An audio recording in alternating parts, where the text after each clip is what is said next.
बेटा चैप्टर हमारा चल रहा है यहाँ पे change in profit sharing ratio, chapter number 3 आपका, ठीक है। उसमें आज का जो टॉपिक हमने करना है, लास्ट क्लास में बताया था आपको, हमने करना है यहाँ पे ट्रीटमेंट ऑफ WCR, ठीक है। WCR बेसिकली होता क्या है, पहले इसको समझते हैं। WCR का मतलब होता है बच्चे वर्कमैन्स कंपनसेशन रिजर्व,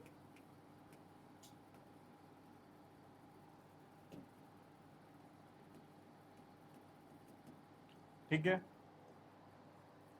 अब पहले यहाँ पे थोड़ा सा रिजर्व के बारे में जान लेते हैं कि रिजर्व किसे कहा जाता है। मैंने लास्ट क्लास में आपको बताया था कि जो रिजर्व होता है बेटा, रिजर्व का जो नेचर होता है वो क्या होता है, लायबिलिटी होती है हमारी। तो क्वेश्चन ये आया था कि सर इसे लायबिलिटी क्यों कहा जाता है।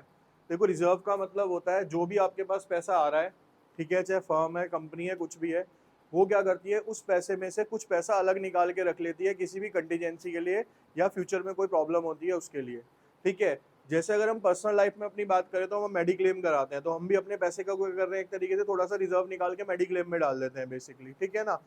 लेकिन अब मेरी बात समझना यहाँ पे, जब कोई कंपनी अपना रिजर्व निकालती है तो वो दो पर्पज से निकालती है।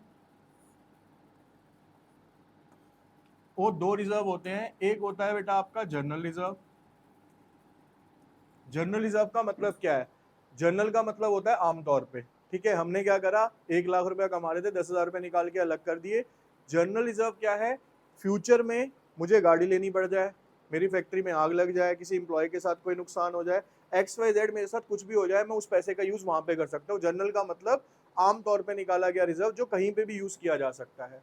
लेकिन इसी को अगर मैं चेंज कर देता हूँ, यहाँ पे नाम लिख देता हूँ क्या, स्पेसिफिक रिजर्व। स्पेसिफिक रिजर्व का मतलब होता है बेटा वो रिजर्व जो कि किसी भी मेन रीजन से बनाया गया था, किसी स्पेसिफिक पर्पस से बनाया गया होता है। स्पेसिफिक पर्पस की बात क्या है, जो अभी आप पढ़ रहे हो ना, ये एक स्पेसिफिक रिजर्व है। स्पेसिफिक क्यों है, क्योंकि इसका नाम क्या है, workman compensation reserve. Workman compensation reserve का मतलब क्या होता है, जब हम कोई बिजनेस रन कर रहे होते हैं या फैक्ट्री रन कर रहे होते हैं, सपोज करो किसी की फैक्ट्री है, फैक्ट्री में काम करते करते क्या हुआ, किसी इंप्लॉय का हाथ कट गया, तो अब कंपनी को क्या करना पड़ेगा, उसका इलाज भी कराना पड़ेगा, उसे कंपनसेशन भी देना पड़ेगा, ठीक है। तो वो कंपनसेशन कहाँ से जाएगा, फिर वो WCR में से निकल के जाएगा उसके पास। तो किसी भी आने वाली प्रॉब्लम के लिए या कंटीजेंसीज के लिए हम रिजर्व मेंटेन करके चलते हैं।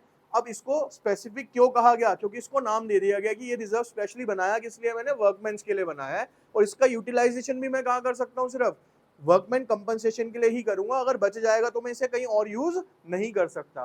लेकिन जनरल रिजर्व ऐसा है कि उसको हम कहीं पे भी क्या कर सकते हैं, किसी भी जगह पे उसका इस्तेमाल कर सकते हैं। समझ आ गया डिफरेंस दोनों में क्या है। अब जो चीज समझनी है यहाँ पे, WCR के अंदर बेटा कुछ कंडीशंस आएंगी हमारी, उस कंडीशंस को समझते हैं। 5 केस बनते हैं, बेसिकली 4 ही होते हैं वो, ठीक है। देखो आपको क्वेश्चन इस तरीके से दिया होगा, सपोज करो अगर मैं क्वेश्चन की बात करूं यहाँ पे, कि हमारे पास WCR जो है वो है, सपोज करो 90,000, A B/C। ये बेटा हमारे पास कौन है, 3 पार्टनर्स हैं जो कि 4:3:2 में क्या करते हैं, प्रॉफिट शेयर करते हैं। 4:3:2 में, ठीक है। ये क्वेश्चन है आपका। अब केसेस कैसे बनेंगे, देखो बच्चे, सबसे पहला case, if no information is given, और इसी के साथ में सेकंड केस भी ऐड कर देता हूं आपका, if there is no claim. भाई ये जो WCR बना रहा हूं मैं, तो ये जरूरी थोड़ी है कि हर साल यूज हो। पर WCR है क्या, वर्कमैन को कंपनसेट करने के लिए बनाया गया है, तो 100% कोई कंपल्शन तो है नहीं कि हर साल यूज होगा। तो पहली सिचुएशन ये है कि WCR तो क्वेश्चन में दिया हुआ है, लेकिन उसके बारे में हमें कोई इन्फॉर्मेशन नहीं दी हुई, पहली चीज। और दूसरी कंडीशन क्या है, if there is no claim. ये साथ साथ क्यों करा रहा हूं, क्योंकि दोनों की एंट्री सेम होंगी।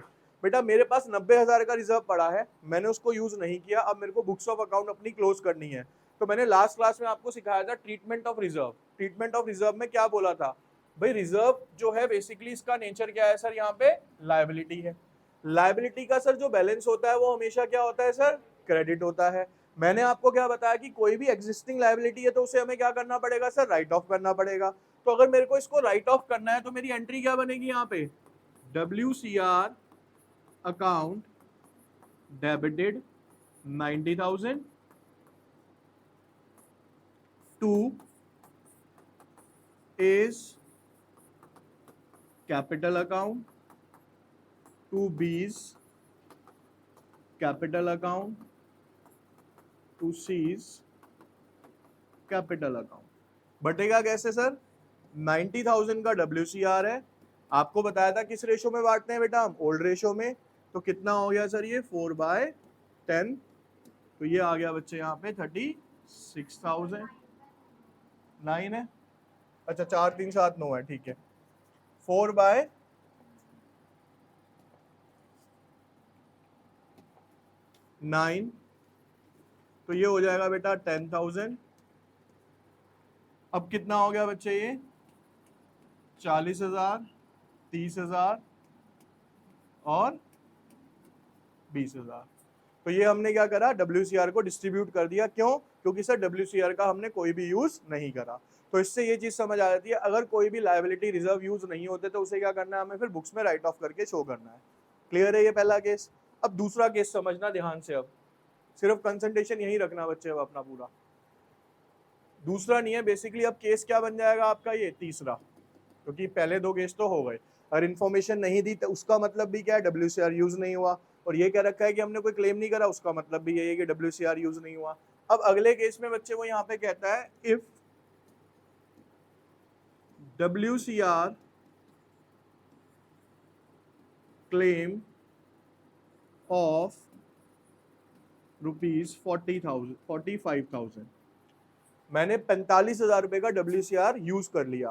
बेटा ध्यान से सुनना भाई, सीधी सी बात है, WCR तो डेबिट होना ही होना है, क्योंकि इसे हमें बुक्स में से खत्म करके दिखाना है। ध्यान से सुनो, तो बच्चे मैंने यहाँ पे क्या कर दिया, WCR अकाउंट डेबिट, ठीक है। और रूल भी लगता है यहाँ पे, मैंने आपको एक रूल्स लिखवाए थे यहाँ पे क्लियर के, क्या लिखवाया था कि एसेट्स और एक्सपेंस जब भी बढ़ेंगे तो वो डेबिट होंगे, जब भी घटेंगे तो वो क्रेडिट होंगे, उसके अलावा जितनी भी चीजें हैं वो उसका क्या चलती हैं, वाइस वर्सा। अब बेटा WCR मेरे पास कितने हजार रुपए का है सर, 90,000 का है ना। अब मैं उसको क्या कर रहा हूं, क्लेम कर रहा हूं, तो क्लेम कर रहा हूं तो WCR क्या हो गया सर, खत्म होगा हमारा। तो एंट्री देखो क्या होगी, WCR to WCR claim account, कितने का क्लेम करा बच्चे मैंने इसमें से, 45,000 रुपए का। भाई 90,000 का WCR था, उसमें से 45,000 रुपए का मैंने क्लेम कर लिया, बाकी कितने बचे, 45,000। उस 45,000 को क्या करो बेटा, अब पार्टनर्स के बीच में डिस्ट्रीब्यूट कर दो। कैसे, to A's capital account to B's capital account to C's capital account. ठीक है जी, कितना बटेगा अब, 45,000 इंटू में 4/9,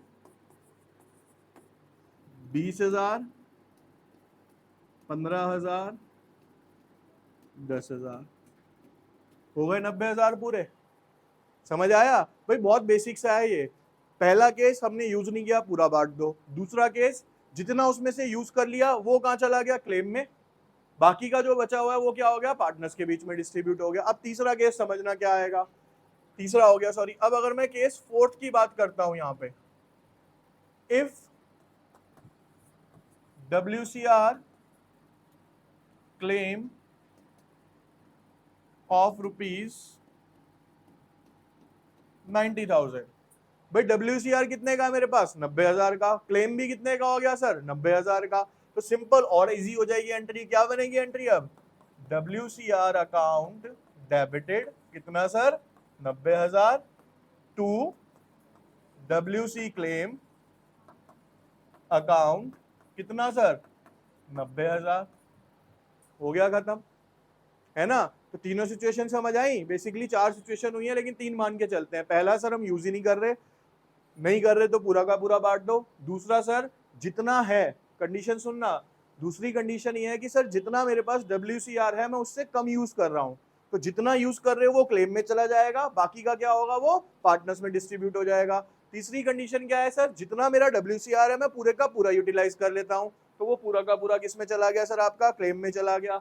अब अगर इसके बाद पांचवी कंडीशन की बात करते हैं हम, यहाँ पे ध्यान से देखना बच्चे, यही case fifth, if WCR claim is ₹99,000। मैंने WCR क्लेम कितने का करा बेटा, यहाँ पे 99,000 का। मैंने लास्ट क्लास में एक चीज डिस्कस करी थी कि जब हम रिकंस्टिट्यूशन पढ़ेंगे ना, तो उसमें एक अकाउंट बनाया जाएगा जिसका नाम क्या है सर, यहाँ पे रीवैल्यूएशन अकाउंट है। क्या नाम है उसका, रीवैल्यूएशन है। ठीक है, रीवैल्यूएशन का मतलब होता है या तो मेरी असेट्स की वैल्यू दोबारा लग रही है या मेरी लायबिलिटी की वैल्यू दोबारा लग रही है। अब अगर यहाँ पे देखोगे मैंने लायबिलिटी कितने की क्रिएट कर रखी थी, 90,000 की, लेकिन मेरे को क्लेम कितने का करना पड़ रहा है, 99,000 का, यानी 9,000 से मेरी लायबिलिटी क्या हो जाएगी सर, बढ़ेगी ना, है ना। अब समझो क्या इफेक्ट पड़ेगा इसका, एंट्री समझना बच्चे, यहाँ पे देखो WCR अकाउंट डेबिटेड, कितने का है जी WCR, 90,000 का। एंट्री बनानी सीखो आप, रटो मत उस चीज को। कितना हो गया सर, 90,000। अब मैं जब इसको क्लेम करूंगा तो WC क्लेम अकाउंट, क्लेम कितने का कर रहा हूं सर मैं यहाँ पे, 99,000 का। 9,000 का डिफरेंस कहां पे आ रहा है बेटा, डेबिट साइड के अंदर। मैंने क्या बोला कि अगर लायबिलिटी इंक्रीज हो रही है उसका इंपैक्ट किस पे पड़ेगा, जाके रिवैल्यूएशन अकाउंट पे। तो ये जो 9,000 रुपए हैं ये कहां पे डेबिट हो जाएंगे, अब यहाँ पे रिवैल्यूएशन अकाउंट डेबिट, कितने से, ठीक है। अब इसका लॉजिक भी समझ लेते हैं थोड़ा सा। 9,000 पे रिवैल्यूएशन में डेबिट हो गए। अब यहाँ पे समझो, सपोज बेटा ये मेरा रिवैल्यूएशन अकाउंट है, ठीक है, ये इसकी बेटा डेबिट साइड है, ये इसकी क्रेडिट साइड है। मैंने आपको बोला कि लायबिलिटी बढ़ी है मेरी, तो लायबिलिटी बढ़ने पे कहां पे आ रही है सर, डेबिट साइड में आ रही है। ऐसा क्यों हो रहा है भाई, जब लायबिलिटी बढ़ेगी, रूल समझो, लायबिलिटी बढ़ने पे, यहां देखिए जरा सर, लायबिलिटी जब बढ़ती है तो क्या होती है, तो जब लायबिलिटी क्रेडिट होगी तो रिवैल्यूएशन अकाउंट क्या होगा सर, डेबिट। समझ रहे हो, क्योंकि लायबिलिटी बढ़ेगी तो क्या होगी सर, हमारी क्रेडिट होगी, लेकिन रिवैल्यूएशन अकाउंट क्या हो जाएगा फिर उसका, डेबिट हो जाएगा सीधा सीधा। और अगर मैं इसकी एंट्री यहाँ पे लिखूं, देखो क्या लिखूंगा बच्चे, यहाँ पे WCR क्लेम कितने का, 9,000 का। अब अगर मैं इसकी एंट्री बनाना चाहूं, एंट्री क्या बनेगी, revaluation account debit to WC claim. वही चीज वहां पे भी हो रही है, रिवैल्यूएशन अकाउंट डेबिट WC। भाई 90,000 का तो रिजर्व से कैंसिल हो गया, 9,000 का कहां पे एडजस्ट हो गया, मेरा रिवैल्यूएशन में जाके एडजस्ट हो गया। अब एक एंट्री और इसमें बनेगी, क्यों, क्योंकि रिवैल्यूएशन के अंदर कितने हजार पे आ गए बेटा, 9,000 पे आ गए ना। तो अब ये कहां पे डिस्ट्रीब्यूट होगा, ये पार्टनर्स के बीच में डिस्ट्रीब्यूट होगा। रिवैल्यूएशन अकाउंट क्या हुआ है बेटा यहाँ पे, तो इसको राइट ऑफ करने के लिए क्या करूंगा अब मैं, तो एंट्री बनेगी बच्चे आपकी यहाँ पे A's capital account debit, B's capital account debit, C's capital account debit to revaluation account. कितने से है बेटा ये, 9,000। तो बेटा ये हो जाएगा आपका एक तरीके से 9,000 है ना, ये तो 9 करोगे 10, 4,000, 3,000, किस रेशो में बांट दिया मैंने इसको, 4:3 रेशो। समझ आ गया। तो एक ही केस थोड़ा सा समझने वाला है, बाकी तो सारे इजी हैं। कि सर देखो दोबारा रिपीट कर रहा हूँ, 3 सिचुएशंस बनती हैं, 3 नहीं 4। पहला सर मैंने कुछ भी यूज नहीं किया, पूरा बांट दो। दूसरी सिचुएशन सर जितना था उससे कम यूज किया, तो जितना यूज किया क्लेम में चला जाएगा, बाकी का डिस्ट्रीब्यूट कर दो। तीसरा सर जितना मेरे पास था मैंने पूरा का पूरा यूज कर लिया, तो पूरा का पूरा क्लेम में डाल दो। चौथी क्या बची कंडीशन सर, जितना था उससे ज्यादा का क्लेम लेना पड़ गया, तो वो जो ज्यादा का डिफरेंस है वो कहां से चार्ज होगा बेटा, आपका रिवैल्यूएशन अकाउंट से चार्ज होगा। और फिर जो रिवैल्यूएशन का केस है उसको राइट ऑफ कर देंगे पार्टनर्स कैपिटल अकाउंट। क्लियर है। इसके बाद बेटा नेक्स्ट टॉपिक करेंगे आज हम ट्रीटमेंट ऑफ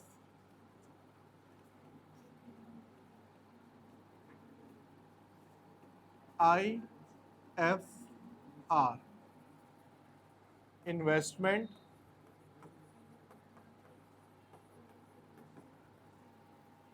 फ्लक्चुएशन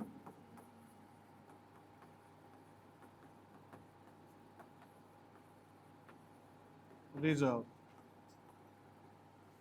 देखो बेटा, पहले इसको करने का लॉजिक समझो क्या है। इन्वेस्टमेंट फ्लक्चुएशन रिजर्व नाम से आपको बता रहा है सर ये इसलिए रिजर्व बनाया जाता है क्योंकि फर्म जो होती है हमारी वो काफी सारी इन्वेस्टमेंट्स करके चलती है और मार्केट के अंदर उस इन्वेस्टमेंट के अंदर फ्लक्चुएशंस आती हैं। फ्लक्चुएशन का मतलब या तो उसकी वैल्यू बढ़ भी सकती है और उसकी वैल्यू घट भी सकती है।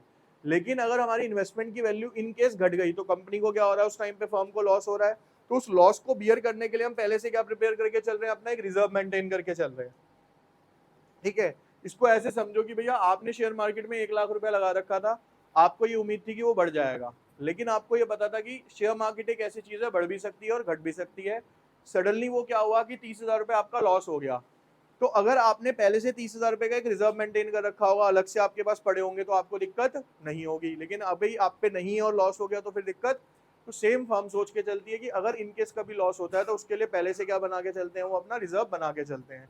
अब इसकी कंडीशन समझो किस तरीके से क्वेश्चन आएगा। देखो क्वेश्चन इसमें ऐसे आएगा बेटा, आपकी मान लो ये है बैलेंस शीट,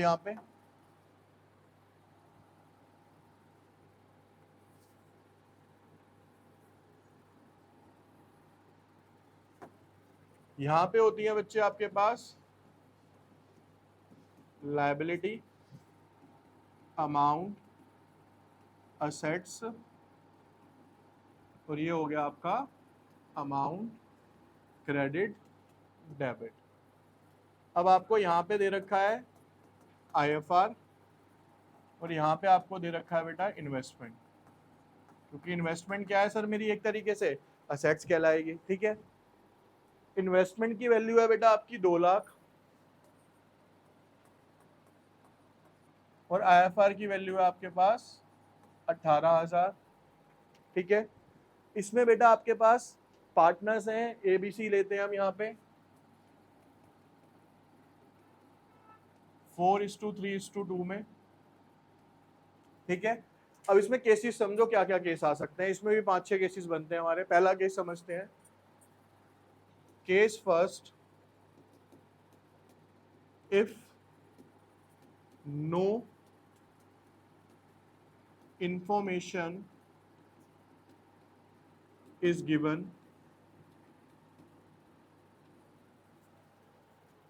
और इफ, ये केस सेकंड हो गया, इफ द मार्केट वैल्यू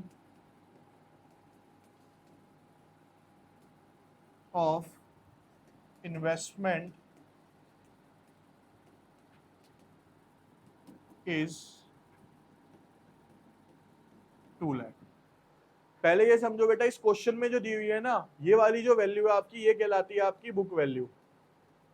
कौन सी वैल्यू है यहाँ पे, बुक वैल्यू, जो आपकी किताबों में दिख रही है।